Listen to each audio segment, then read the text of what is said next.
Sofía Vergara, the star and executive producer of Griselda. Can we just give her an applause for the walk that she's doing after knee surgery? And now I walk like a pirate. She was saying backstage how she can't wait to be in heels again. I wore flats in solidarity. No, that's all I want to do, wear high heels. I don't want to play anything or hike or anything. It's just high heels. How are you doing? I'm good. Thank you so much for having me here. I mean, hello, everybody. This is amazing. Well, look, this was very much a passion project for you. I know this is an idea that has been, gnawing at you for more than 15 years. But before we get into the making of Griselda, take me back to where you were at in your career as you were sort of thinking about this. I mean, it predates Modern Family. You were in a holding deal with ABC. Were you feeling frustrated by your prospects or feeling like I have to take things into my own hands? Actually, it was so long ago that I don't really remember exactly, but I remember that I found this character that I thought it was super interesting because I grew up in Colombia in the 70s, the 80s, the 90s where narco traffic was the thing. I mean, we knew every single narco guy, every single drug lord, we know it by name.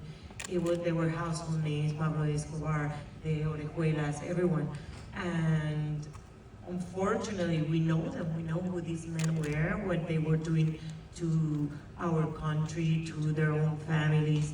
And, but I had never heard of a woman doing this kind of job and being so insane and so ruthless. So it kind of caught my attention because I was like, there's no way, and we would have heard of her. And so it was more, it was more like, I want to find out if this is true. I don't even know if I was thinking, oh, I'm going to do something with this. I just wanted to find out who this woman was. And then I got really, really into it. So at what point, tell me about what point that you started having conversations with the team behind Narcos. I think Eric Newman, the executive producer, had said it was around maybe the third season of Narcos and maybe like 8th or 9th for Modern Family, where you starting to think, okay, there's, Modern Family could come to an end at any point. I got to start thinking about the next project. Well, yeah, because I've never really had any training as an actress, and I was doing comedy with Modern Family, and it was like the best job in the world. It was like such an amazing opportunity for me, and my life changed everything. And I knew I had to do other stuff if I was gonna, keep acting. I wasn't really thinking, oh, I want to do a drama. I just wanted to do another character that I kind of like understood really well. And that was Griselda, because when I started investigating more and more about her, it's like, I know this woman because I grew up in Colombia. I know who, of course I knew it as a man, not as a woman raising 4 kids, but to me that was even more like, I don't want to say like good adjectives about her because she was a monster, but it was a lot more interesting to me. And I said, maybe this is the character that I can play because I know her so well. The same way I know Gloria. And then I started working, finding out more information about her, hiring writers, investigating, but she was still alive. Griselda was still alive. She was released from jail, and she was living in Medellin. And I'm like, I can't do that project right now when this woman that was a monster destroyed lives, her family's life, her kids' life, and I'm gonna make a movie and now she's out of jail, so I'm like, let's do that. So I had to wait for her to die. And it took a long time. I would be nervous. Yeah. But then, she was killed in a very horrific way, the same way, unfortunately, the same way that she used to kill people. And so I kind of like took the project again And then, but I didn't really know what to do with it. And then I started seeing on TV Narcos. And I was like, oh my God, this is the people that I need to meet because they know everything about the world and I think they'll know what to do with her. And I did, I met with Eric and I thought I was gonna have to like sit down and convince him that, I mean, he's gonna leave this at my house and say, like, this woman crazy, like Gloria Preacher with a plastic nose is gonna play Griselda Blanco. I'm like, I said, I'm gonna try it anyways and I'm gonna tell him all that I know about her, what I think this should be, how she should look, everything. And he said, yes, I love it. And I'm like, hey, let's do it. And we did. It took us some time because then the pandemic happened. It was like a lot of things, but we did it. Tell me more about what life was like growing up in that world, because I think unless you have lived it yourself, you don't know the fear that surrounds your day-to-day life, and I know you have your own personal experience with family members and being caught up in that, so talk more about that. Well, unfortunately for us, you know, in my country, we had to live through that, and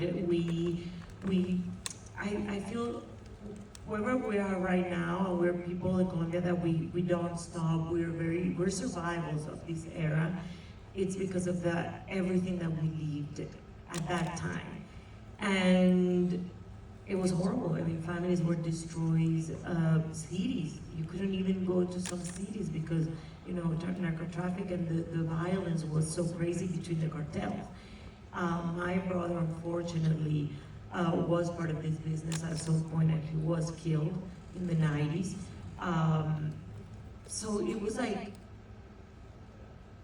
I knew this business, I knew who these people were, and so I think that's why I became so fascinated with her, because I couldn't believe that there was a woman that could be so horrific. But I guess it was easier for me because I don't have any training really as an actress to feel like, okay, I know who this woman is. I lived around those people. I can do this. Well, talk about what that was like, sort of finding a process, because obviously with your comedic work, you sort of learned a rhythm, either with Gloria or the other comedic stuff that you did. How did you find your way into finding a dramatic process, and what did that involve? I mean, I had no clue what I was doing. I think if I had really like realized what I was gonna go through, I would have never had the balls to do it. It was like, the first week, I thought I was dying. First of all, it's 3 hours of hair and makeup. I had never worn prosthetics. I had never, you know, like I was saying before in the real, like I had never even smoked. And then suddenly, the director is like, "You're gonna be smoking in almost every scene." I'm like, "What do you mean?" So he would. And you never snorted cocaine, right? I've never snorted cocaine. I've never done crack. I had to do all of that and make it like supposedly like look real. So it was kind of like wrecking, and then well, I've never done drama, just starting with that, I was like, what if I have to cry in these scenes? And like, it's not gonna come out. I mean, I was like really like, but it was all, it hit me all at the beginning when I was ready to start filming that week. And also, the only good thing that was new was that I had never really acted in Spanish, believe it or not. So, and that was like such a relief. Like I didn't have to start to think or translate all the time. It was just feelings when you're acting in your own language. That was like really great for me. I would go to Latin America and do more things, but American dollars are better. For now, yeah. But it was amazing. It was amazing, but I did thought at the beginning that something bad was happening to me. I would go home because I was used to Modern Family. Gloria Preacher, you know, we would be on set laughing, and you know, I knew all those lines by, you know, like they were just like inside of me already after 11 seasons. And comedy, you go home happy, you spend your day happy. This is another thing. It's like, I think that's why some actors become, you know, because your body doesn't know that you're killing someone, screaming all day long, that you're you know, cutting someone's head or doing cocaine. And so I go home and then I'm like, oh, now what? Were your friends and family like, are you okay? Did they see the difference? Well, I wasn't around much people because I was working. I was like in every single scene, so I would go home. But now that I think about it, I got a divorce like I used to. Oops. But of course, I couldn't fall asleep, but I didn't know. So I was like, what is happening to me? Your body doesn't know that you were not really feeling all those things of anxiety and fear and whatever. And so I had to start taking like a little something to fall asleep. Yeah. Something legal. Yes, legal. You have to just let people know, you never know. But talk about, too, the work that you did with, I mean, you hired an acting coach, or you worked with an acting coach. What were those conversations like? And also the conversations with director Andres Baez, like figuring out how to get into this character. Well, I kind of like knew, that's why I was like sure that I could do it, because I knew her. So I knew her, and I knew, I mean, it's difficult because, you know, I don't want to say that I have things that are similar with this perfect woman, but there were, you know, because I was a woman, Colombian mother, single mother, you know, an immigrant. There were many similarities, and so I kind of understood that. But of course, I didn't really realize, it was so much work to get the whole project going that only like the last 3 months before shooting, I was like, now what? How am I gonna do this? And then I found, I'm like, I need to find somebody to help me with the lines. I knew there was no way that I was gonna learn how to act like in 3 months. So I was like, at least somebody to help me like understand every scene, because of the English, sometimes I have a lot of problems. And so I said, you know, what actor that I love that I've been doing comedy, now is doing drama. So I found the person that helped, Jennifer Aniston. And so I started meeting with her, kind of like on Zoom, because it was like pandemic time and all that. And so she would help me like, not to like act, but like to start feeling everything that I was, to know what I was supposed to feel in every scene. And then Andy, the director, was the one in charge of teaching me the bad stuff, like to smoke, come to my house, and snorting the cocaine, and crack, all of that. I don't know where he learned it. Yeah. But he taught me, and I think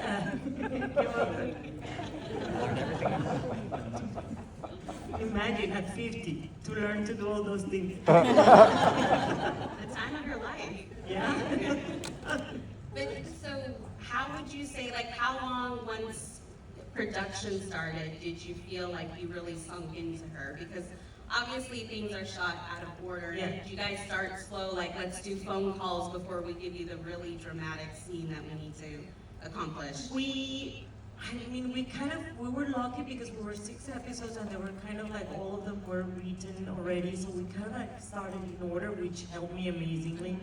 And because if you saw the series, you see that she starts like changing and crazier and crazier and crazier, so that was like great for me as a new, you know, dramatic actress to understand that. And he would tell me, and would sit with me, and would explain to me, and would help me, and I would have ideas, and I would say, do you think this is too much? And you know, I like when I get like really directed, like he guided me. And you know, one of the things that was very difficult, which I was like obsessed, was the look of Griselda, because we only had 3 hours. It wasn't like a movie that I had like a lot of time, or also. I couldn't like transform exactly to her because I would have taken forever. So what I wanted to do was like Gloria Pritchett and me to disappear so that people wouldn't think of me and her.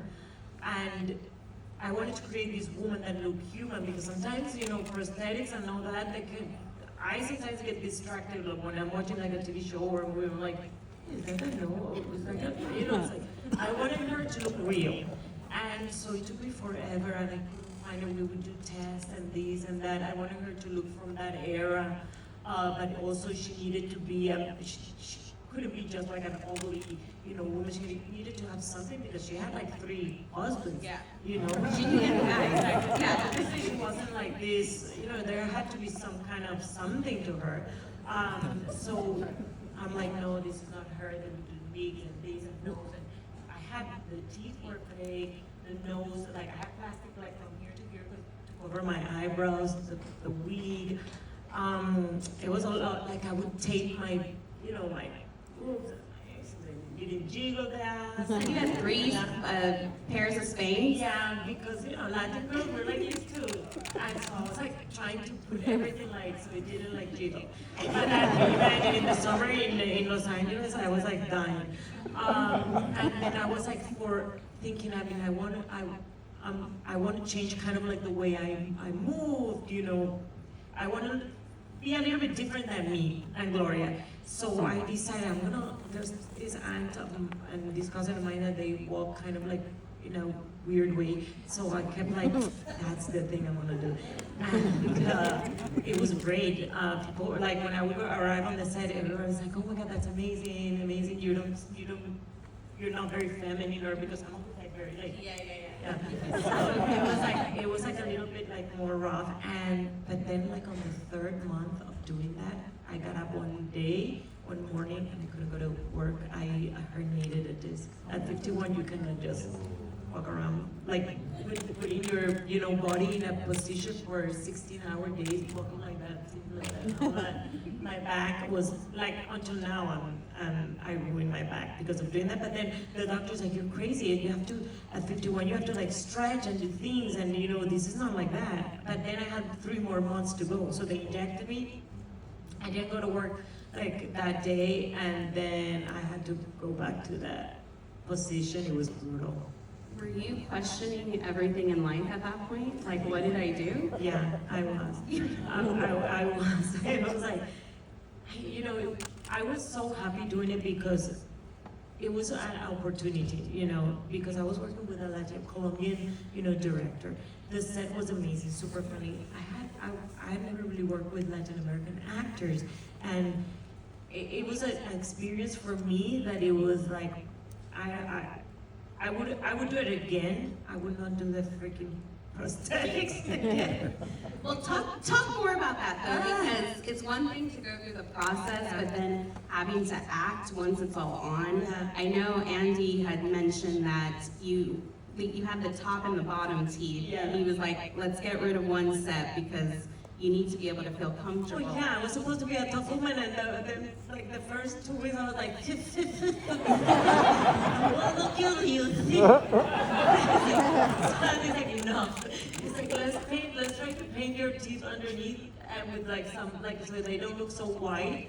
And we'll keep the fake teeth at the bottom, and that like saved my life because that was so much easier. But to have them both, I should have practiced for months and months before starting shooting, and the teeth were not ready only like 3 days before we started shooting. So that solved a little bit of a problem. But then we were like 16-hour days. I could not remove the wig, or I could not remove the nose or the eyebrows, because the only thing that I could remove during the day was the teeth, actually, to eat. But I only had like 45 minutes lunch, so it was like there was no time to remove anything, because then I wouldn't have 45 minutes to eat and whatever I wanted to do in the trailer. So I would be the whole day with that thing. So it was like kind of like and then like the first 3 weeks, removing all that, it took 1 hour and something at night. You imagine after 16 hours, you have to sit there and remove all that. Double cleanse. Yeah, so the makeup artist would do it like the 3rd week. I was like, I feel like I lost half of my eyebrow. I had to go home immediately. I would leave, still sticky. But it was like, who cares? I'm going home just to run to sleep, to wake up and be on the set the next day. So it was fine. Well, you talked earlier about, the show pivots between English and Spanish.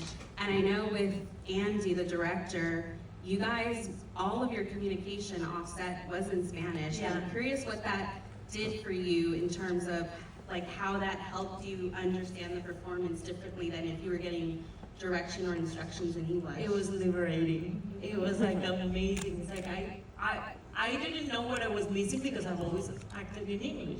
So I was like, it is what it is. the directors in Modern Family and Chris Lloyd and stuff like that, they're speaking English, so I was like, it was English. And so here it was amazing. He would even tell me just one word, it would make me immediately understand, you know, everything that he wanted me to. So it was like amazing for me. It was funny, a funny story for me when I was shooting Modern Family. Chris Lloyd, which is one of the creators, they would have like one of the episodes would be he would take charge, and then Steve Levitt on the other episode, and then like that they would take turns. And Chris, sometimes when he was like trying to tell me like, Sofía, well, I think you should, you know, why don't you? And he realized that if he would do it with my accent, I would understand it easier. And it's like a joke for us until now. For 11 years, he would come and tell me to give me my directions with my accent. I hope there's a blooper of that somewhere. Yeah, there has to be, because it was so funny, and it's so funny because the first time that he did it, I didn't even notice that he was doing it. I was like, it's just clear. You sound great. Yeah, so it's like, oh my God, he's such a good director. And then we realized we still laugh about it.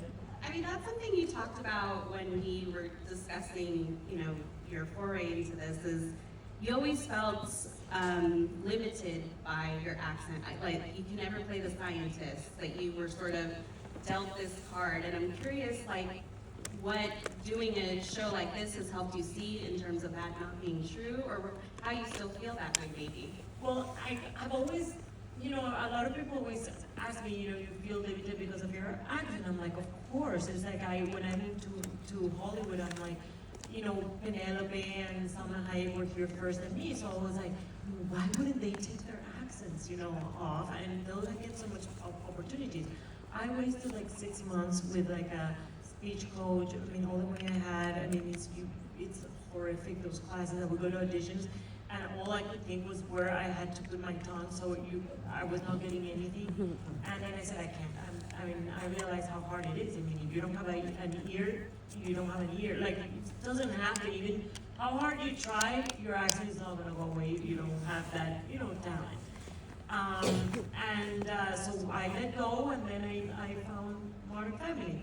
But I've always been grateful. Like, I don't want to think like I'm limited, because imagine what else can I ask than getting a role for 11 years like Modern Family with that stupid accent. You know? It continues to find an audience. Exactly, so I cannot complain. And of course, I mean, at this point at 52, maybe like in 5 years I can play a scientist, because I'm not even going to look that great in 5 years. Not true. Not true at all. So I was like, I try not to think about like I am limited. I try to be thankful. Imagine, it's like, I mean, I never even dreamed in my life without ever, you know, acting or having any dreams of acting to have the career that I got. Well, we talked earlier about your points of connection to Griselda. Obviously, she's done despicable things, and you don't connect with her in that way, but you mentioned being a mother, you know, coming to this country. But I'm curious your insight into what it takes to build an empire. I mean, you are producing, you've had fashion lines, these endorsements. What did you understand in terms of either the ambition or the drive to survive in another country to support your family? Far from building an empire. I would disagree with that. It's okay. A little bit. No, I mean, I have a lot of similarities with her. You know, as an immigrant, a mother, you know, many things. Surviving, you know, that era. I can relate. I mean, I not relate, but I can understand where and I always thought of her that she did everything with good intentions at the beginning. She was trying to survive with whatever the only thing that she knew. That she was trying to, you know, help her family, herself. Then she becomes a monster. But I did understand her as a woman, as an immigrant. I did understand her. I mean, I understand her that she killed 2 of her husbands.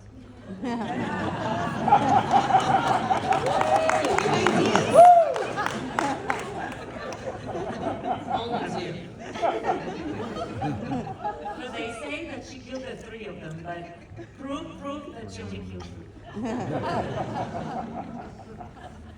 is also a project that you served as an executive producer on. Talk to me about what it was like navigating both those roles on a day-to-day basis.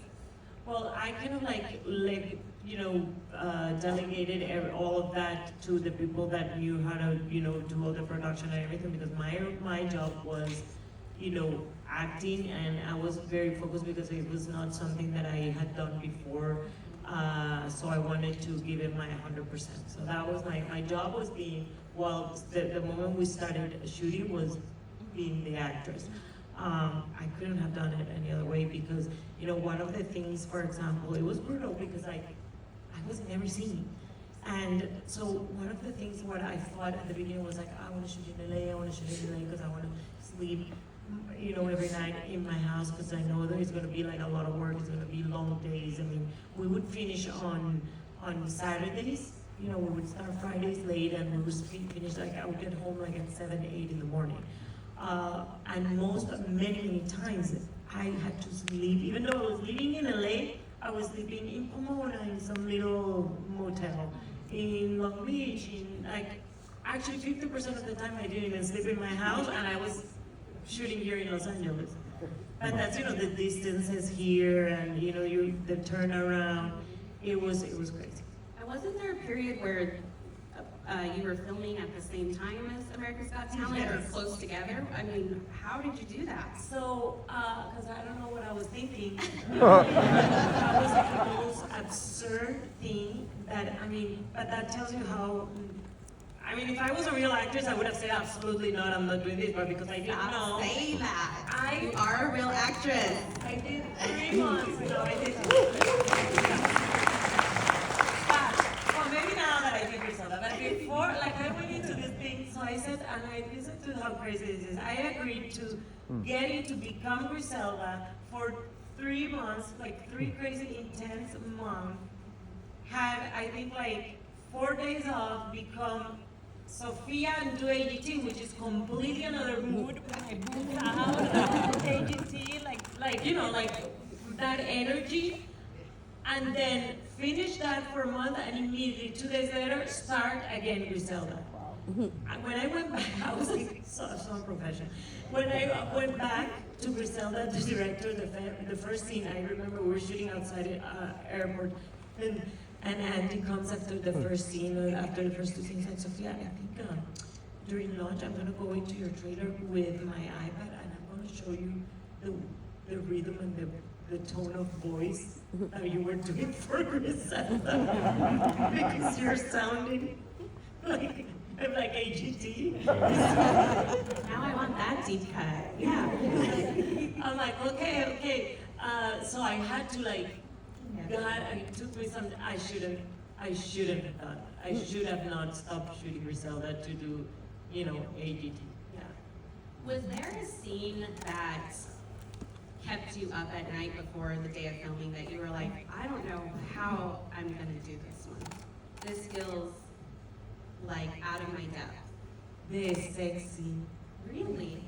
I don't think I've ever done a sex scene. With Jay, I didn't do any sex scene. I'm sure he's very sad about that. So we're working with an interview, you still hungry. And I'm 50. I mean, if I was 30, I wouldn't have worried. I think I was worried that was looking horrific. I was like, where are they shooting me? No. That's fine. I think, I'm vain. I guess that one kept me awake, I think. Yeah. It came out good. It's really dark, and Andy, the director, is very artistic, and he made me feel super comfortable. And he's like, we're never gonna stay a long time on you. It's gonna be and the actor, Alberto Guerra, we became super close. He helped me too. It was amazing. It was good. Well, no, that's sexy. The story of Griselda could have easily been a series that stretched over 2-3 seasons, but you thought that shouldn't be the case, and I want to get into why you thought that was. Maybe I wanted to fucking wear that wig. You're like, you're just getting 6 episodes It's of like this. I would die. No, yes, I was like, I knew it. I was like, no, it was like a combination of everything. I feel like when you're not sure about if you can do so, imagine the torture. I got lucky that for the first time, this came out so good that people loved it so much that I loved it. It could have been terrible, and then I would have been stuck doing something for a long time, because sometimes things that are not that good, they keep going. So I could have been doing that for how many seasons, and this is a lot of work. It's it's beautiful work, and I'm grateful, but it's a lot of work. So I'm like, what? If it's gonna be my first time, I have a gut feeling I should just do 6 episodes. It's like let's make sure that I can do this and not, kill myself. At this age, I want to do things that make me happy and make me. I don't need now for money. Just go and kill myself. That's a good message to send. Yeah. I know there are some actors that won't watch their work. Did you go back and watch it once it was done? Yeah, I watched it mainly because I am very I was involved in the outfits, in the hair, in everything. So I wanted to make sure that the look was perfect and that I wasn't looking like fake or cartoonish, because there was a lot of things going on. So I would see it, and of course I wanted to see what things I thought were good that I should kept doing, or things that I shouldn't do, or if I was walking the right way. So Andy would show me the dailies. Yeah. Were you able to recognize, I did that, I conquered that challenge? Were you able to see that for yourself? That I did a good job? Yeah. Well, I don't know. It was like I felt good on set those 6 months. So that was at least, I would go home feeling it was good scenes and the actors were so good and the writing I liked. I mean, I was happy with everything. And then when it all was done and finally we're releasing Griselda, and I did, a world tour, to impress. Netflix took me everywhere. It was amazing. They supported the TV show. But I was doing all this press in all these countries, and they would do the screenings, but I never sat on the screenings because I was tired. I was jet lag. I would go to my hotel to get ready because I was doing other interviews and things. But when I landed in Miami, that was the last place. I'm like, you know what? I'm gonna see through the screening and see what the people feel, because I had watched it with my manager or with my son Manolo, with maximum 3 people in my house. And I stayed in the theater. It was like 400 people, and I realized, I was like, they were clapping when she would get away with the most horrific thing. So I'm like, I did it.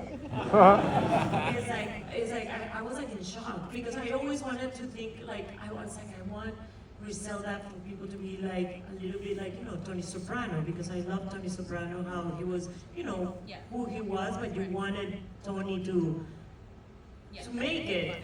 And so when I saw that people were doing that in Miami, I'm like, there were Latin people. Different crowd, yeah. Yeah, different crowd. But I was like, oh my God, I think I did it. I made them like Griselda. Because what is, how did taking on that challenge and pushing yourself out of your comfort zone mean to you on a personal level? I mean, now that you have some distance from it, knowing that this is something that you have been thinking about for more than 15 years, and you did it.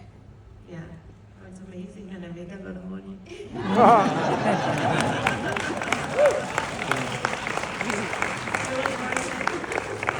But it was hard. Yeah. There's an element in the show that, became this sort of TikTok moment, which is the way she traces in the air with the cigarettes, and it comes at different moments, either when there's a big sea change for her or something happens. And I'm curious how that sort of arrived and what it was like doing that. It was a torture, and I didn't understand it. Only Andy, the director, knew what he was looking for. I'm like, what the hell is that? And then of course he would pick to do it at 4 in the morning, the last scene of the day, because it was the last, he only needed me and maybe like the back of my head and the stupid hand with the thing. I'm like, I beg you, I can't do it. And I would have to look at it on an iPad to be able to imagine what he wanted me to. It was a torture. And I kept like telling him, why are you doing this to me? Because I just get a hand model, get the wheel, I don't have to sit doing that. You're not even looking at my face. It's like, no, you have to do it. And then, but then when I saw it for the first time with the special effects and things like it made, he's very artistic, but at the beginning I was like, this guy is just wants to, you know, torture me. But it was good.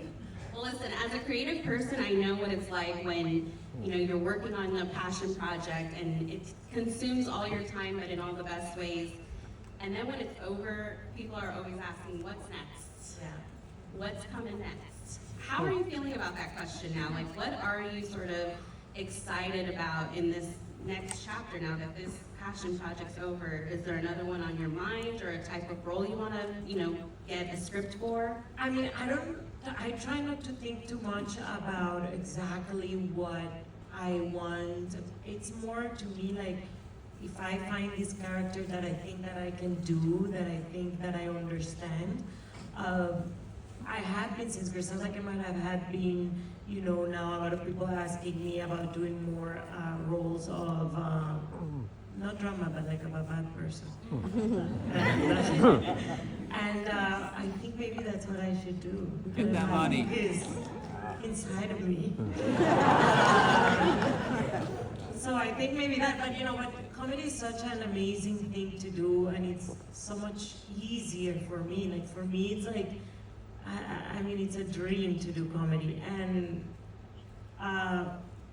the hours, even the hours. I mean, Modern Family, I wasn't in every scene or anything like that. It was like a beautiful schedule. When you're doing something like this, a drama is like you're there all the time. So I'm gonna see what I really want to do, but I think maybe something, another bad woman. But now I can play a pirate. I'm gonna be able to wear high heels. You could be a scientist in these shoes. These shoes? Yeah. I don't want to see these shoes anymore. I've been wearing them like for a month. It's like I hate them. Well, we're glad that you suffered through it to be here with us today. Thanks so much for this. No, thank you. Yeah. Thank you.